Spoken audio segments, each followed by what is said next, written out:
Сәлеметсіздер ме, құрметті оқушылар? Бүгінгі 28 сабақтың тақырыбы дауыссыз л мен р.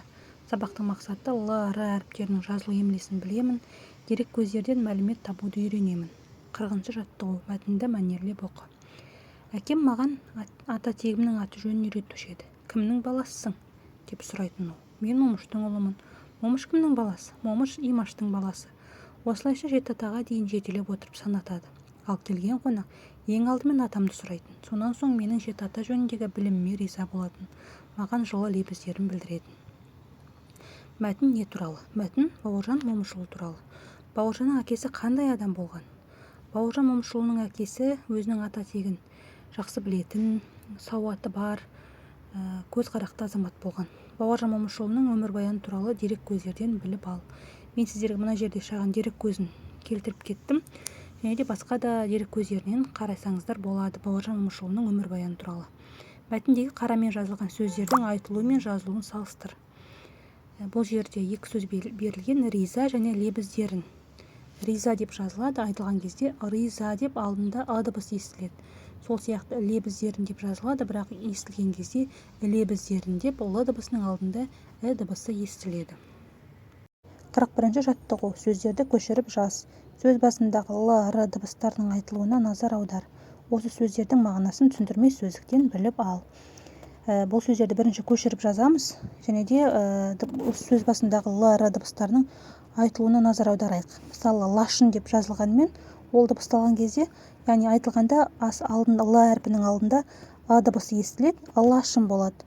Лебіз сөзі лебіз деп жазылғанмен, дыбысталғанда лебіз деп дыбысталады. Яғни сөздердің басында а және дыбыстары дыбысталып, айтылғанда солай айтылатын болады. Және де осы сөздердің мағынасын түсіндірме сөздіктен біліп аламыз. Сөз басындағы л, р әріптерінің алдынан а естілгенімен, олар жазылмайды. Лақ, лағыл, рет, рас. Бұл жаңағы 41-ші жаттығуға дәлел, яғни біз лашын деп дыбысталғанмен жазылғанда лашын деп жазбаймыз, лашын деп жазатын боламыз. 42-ші жаттығу.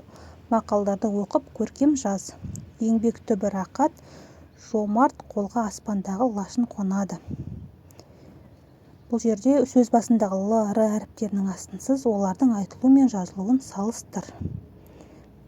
Бұл жерде р дыбысы бар сөз рақат, және де лашын сөздері. Рақат деп жазылады, дыбысталғанда рақат деп дыбысталады. Лашын деп жазылады, дыбысталғанда лашын деп дыбысталады.